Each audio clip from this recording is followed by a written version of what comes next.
Well, hello, everyone. I'm Father Alexander. You were recording all that. That's interesting. We've started, and I'm the very Reverend David Marshall. And this is A Bridge Between, where we bridge our distance from the gospel. We have certainly bridged our physical distance in our friendship. There is no bridge here. And we're now bridging I'm just very excited. the last Sunday in the season of Pentecost, because we're getting ready to bridge towards Advent. But before we do, we've got to get to that holiday. I call it a holiday because it is a holy day of Christ the King. Do we get the day off? No, you do not. Can we go to the beach? No, you cannot. All right. It's too cold to go to the beach. Is there a special deal at McDonald's for Christ the King? It would be Burger King, though. Actually, right? ironically, at Burger King, if you go to your church and say, do I have permission to go to Burger King and get a crown? Yeah. Ask your priest, then go to Burger King and say, my priest at my church said I can get a crown for Christ the King Sunday, and they will give you one. Yeah, and a Sunday. I mean, an actual... Sunday. Yeah. This Your is sounding good. Your actual offer may appear different than what you receive. But Christ the King Sunday actually has a history behind it. That's a whole separate thing. Your offering may appear different than what you actually receive. Right, yeah. But Christ the King Sunday actually does have a history behind it. Do you know the history? No, I don't. So Christ... I'm caught up on Sundays. And Sundays and different kinds of Sundays. Right. But Christ the King Sunday came about in the Roman Catholic tradition during a time when you have all of these democracies and you have these city-states and things of that nature in Europe, especially around Italy and Germany and those areas, popping up and beginning to evolve. And there's a lot of conflict taking place because when countries have not been formed yet, such as Italy or Germany, the Pope at the time said, how do we emphasize that Christ is King and that this should be the center of our understanding of not just worship, but our understanding of what is true government? Okay. And so this is used throughout the 20th century to re-emphasize the need for there to be kind of a citizenship in heaven and not just merely a citizenship on earth. Okay. Exciting. Right. I did not know that. When did the Anglican tradition embrace that tradition? I'm thinking that when it comes to kings and stuff, they probably had ideas about this beforehand. They had a good idea. They had a good idea about this beforehand. Yeah. And for me, I just love to celebrate Christ the King Sunday because we're in the Episcopal tradition, we're Anglican, and we're getting all kinds of people getting ready to show up for the clergy retreat here, so you can tell that we did not rehearse any of this. And we don't rehearse anyway. So we're Episcopalian. We're in the Anglican tradition. We say God save the Queen. We say God save the King. We honor and remember that. We do, exactly. This is going to be one of my. Oh, you know what? We didn't talk about what this episode is. This is the 100th episode. Yay! If you can believe it. So the story behind that is I was looking to do just kind of a short Advent series, maybe find a priest who wanted to talk about some of these things about the lectionary. In reality, I wanted somebody to bounce ideas off of when it came to preaching. And I asked Dave. Dave said yes. And then we said, well, wait a minute, Advent's over. Do you want to just keep going? And we said, yeah. Yeah. And here we are, Exactly. 100 episodes strong later. Can I point out one thing that's really bugging me? What? I don't know where I learned this from. See the blue screen that's behind us? Yep. I do not like blue screens. I don't. So my computer is set to never turn off so that we never get a blue screen. It's just kind of funny that it's there. It's probably because you're a PC user, blue screen of death, that kind of thing. Yeah, I mean, it has something to do with Microsoft, for sure. Yeah. So, yeah, of course. But I also feel like we're at Comic-Con, and people are just starting to show up. and we literally have no idea who's walking through that door. And that's the fun part. That's why we may not go the full 30 minutes today, but... Oh, no. We're going the full 30 The full 30, okay. Yes. We're jumping in the pool at the end of this. That's what we're doing. A good question to think about, especially when we begin to reflect on our role as Christians, our life as Christians in the greater society, the fact that we live in a republic, right? The fact that there's just been an election. Okay. How do we reconcile and begin to talk about these things regarding government and kingship in light of living in a democratic society? Yeah. Well, I was going to say, could we just answer the question, Christ the King? Who cares? Who cares what Sunday it is? Well, hey, Mike. I care. I care that this Christ the King Sunday. Why? But we're a republic. We have a president. What do kings mean to us? Well, You know? that's actually one of the things I start off with is why do we talk about kings and what does it matter? I think it has a lot to do with understanding the time in which Jesus lived. The authority that he has is not just a heavenly authority, but it is an earthly authority that we will eventually turn over to him Okay. when that time at the end of history comes. Okay. Sure. I mean, I'm the one that thinks Revelation tells us at the end that he comes down and he reigns as a king over everything. Correct. And we seem like we're really far from that, but Well, I mean, we may be far from it, but that doesn't mean we're completely removed from it. right. I'm just very excited about the energy Exactly. of everybody walking around. Like there's Sandy. Hey, Sandy Rogers. Hey. So, yeah, She'll be doing some of the music tonight. she'll be doing So, tonight. as a preacher, then, if you're not really into Christ the King Sunday, what do you talk about? So if we can focus on the who cares, because I I think- think that there is something that we should care about. Well, it's for example, if even if you don't vote, you should care who the leader of your government is. Yeah, and if you voted for somebody, so like the Final Four, or you kind of put in your brackets. Yeah. I wonder if there's a ballot out there where somebody voted for everything, and they all came to be true. I wonder. I doubt it. I don't know if there's a perfect ballot out I there. don't think there. Well, see, I don't know if that's perfect, but it's the idea of having that on the dot. right. That somebody is disappointed. I think everybody's disappointed with an election a little bit because they never get their own way.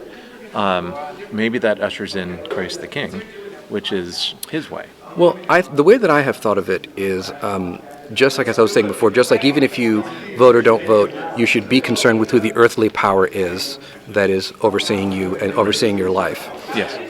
But Christ has the ultimate authority. And so if you're not proclaiming Christ, if you're not looking at Christ as the authority in your life, then you have another authority in your life. Right. You are worshiping someone, you are doing something. Right. So this is where I think we really have to impart to our congregations this lesson that I think is actually best summed up in some of the works of St. Augustine with the City of God. There's the two cities. There's the city of God, and there's the city of the world. Of course, he's pointing to Rome, which is crumbling, and then he points to this city on a hill, the city of God, that the shining light. I don't necessarily feel like we're living in a shining light right now. Okay. That's not my idea. Right.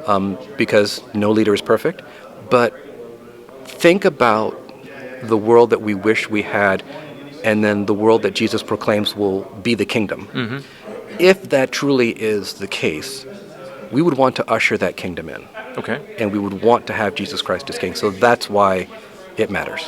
Yes, it does. And I have a book in here which I was going to show you, which is funny that the computer is sitting on my bag right now, so I can't get to the book. But it's talking about idolatry, and we had briefly talked about idolatry, and that there's really only one sin, and the sin of idolatry, putting things in place of God, and that we've come through a season in time, at least in this country, where it seems like many things, politically speaking, were taking over what should be the reign of God.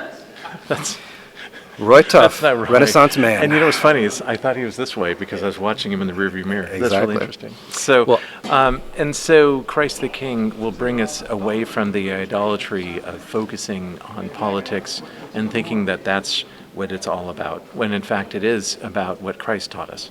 And the golden rule, which is? Do unto others as you would have them do unto you. And not the one about those who have the Gold make the rules. Okay, Yeah. no, it's, well, that was Alexander the Great's rule, I think. But the other way that I would put it is because we live in a republic, because we're a democratically centered society, we do have this feeling about our freedom, and that we do not want to be subservient to anyone. Yeah. And calling Christ a king, not an elected official, not a president or a prime minister, but calling Christ a king really pushes some buttons within us. It does. It does. At the same time, some of those buttons might be because of idolatry. We might have placed something in the way of that. Like us on the throne. Like maybe we're the ones on the throne. Right. I realized I'd been reading too much news. I don't know if I shared that with you, but We'll probably all have been reading a bit too much news. yeah, and particularly watching too much with these things. And so I have stopped. I mean, I'm watching weather reports and things because that's important. But I'm now just simply reading things because I have been placing things in the place I think where Christ should be. So what I would say is that if you are a preacher and you're wondering about what is the merit of preaching on Christ the King, I think you can start with a very important question. Who sits on the throne of your heart? Who sits on the throne of your life? Right. And for many of us, we have been conditioned in our society about being independent. I sit on the throne. I am the master of my own fate. Right. Keep believing that. It's just not true. And because of that, we do end up in practicing idolatry. And in our society, so much of what we're doing is centered around the idolatry of the self. What is it that I want, I need, my needs, and all these things? And eventually, it collapses in on itself. That kingdom just is not going to last. Yep. I like that. Yeah. So speaking of such things and things that do last, I'm wondering what some of your favorite moments are from the last 99 episodes. Oh gosh. Because my favorite thing about this episode, frankly, are all the people walking by. Well, yeah. I mean, I that's think the behind the scenes. If we were to do a VH1 behind the scenes, this would kind of be it. I really think that I'm one of those people that kind of value consistency. So the fact that we've gone this far really means a lot to me. I think growing as a preacher through this has really meant a lot to me. But for those of you who may not know, I can often be the stick in the mud, because I try to kind of keep things on track. I try to keep you on track, But you think that's a stick in the mud? Well, I've been accused of a Grinch and other things, Okay. but I don't the see that. spontaneity of recording these is really what I've appreciated. Right. And sometimes we just said, you know what? I don't know what's going to come out of your mouth.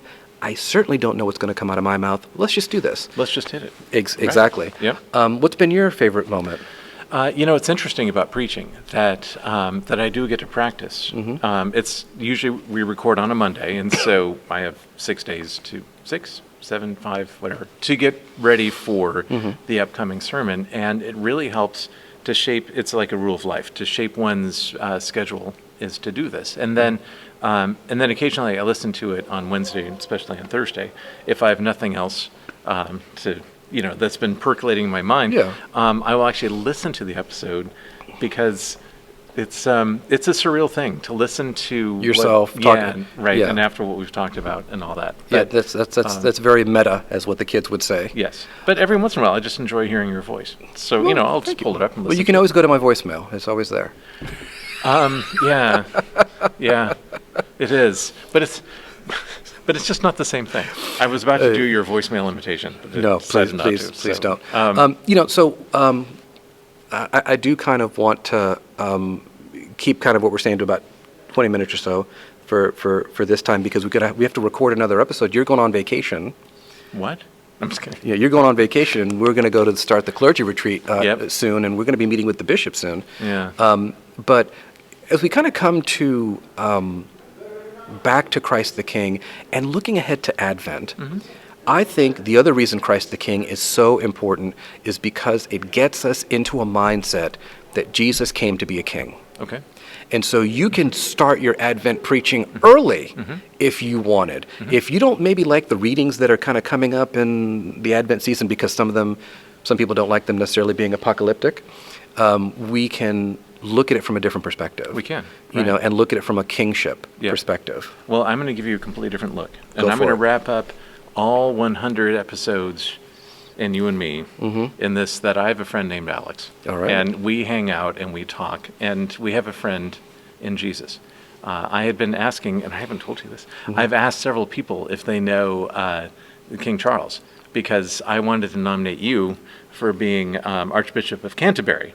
And he's the one that says who it is. So There may be some hindrances there, some obstacles in that particular process. yeah, but the step one, make friends with King Charles. So basically, what you're saying is, step 1, make friends with King Charles. Yes. Step 2, question mark. Step 3, become Archbishop of Canterbury. ABC, right here, the Archbishop of Canterbury. Yay! I think it would be fantastic. well, there- and you speak Spanish, which I really hope the next ABC is A lot of, I anyway, can translate all the people who speak can. Spanish in the Church of England over there. You So- can.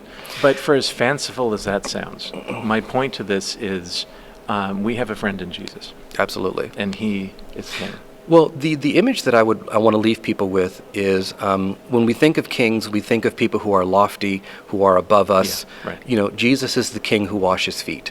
Jesus is the king who desires true fellowship and to love those whom serve him and whom he has been called to serve.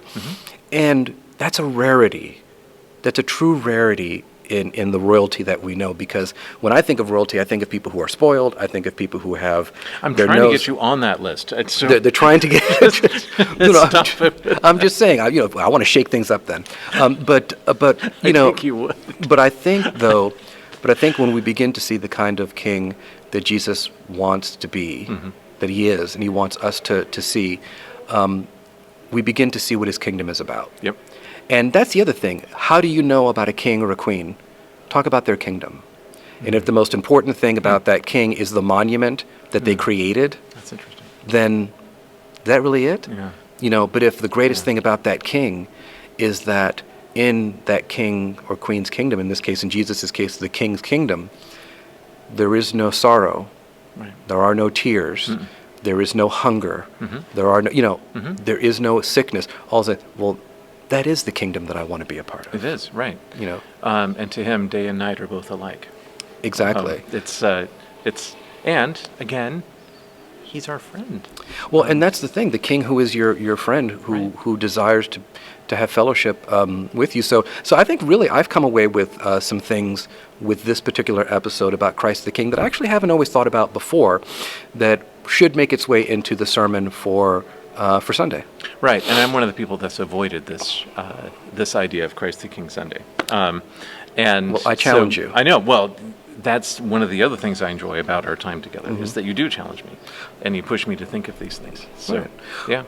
Well, everyone, so I think this is a good place Is this a good stopping I think point? this is a Okay. good stopping point. We're starting to get some more people here that we want to say hello to. We've got some clergy in the room that we want to give a big old hug to. And this is... I don't see anybody. Well, they're just walking by. They're walking in and out of the shot. I think they all left. Yeah. Yeah, we scared them away. But oh well. a big thank you to everybody who has been watching. And if we can just say, if you catch us on Facebook or YouTube, please try to share some of these videos.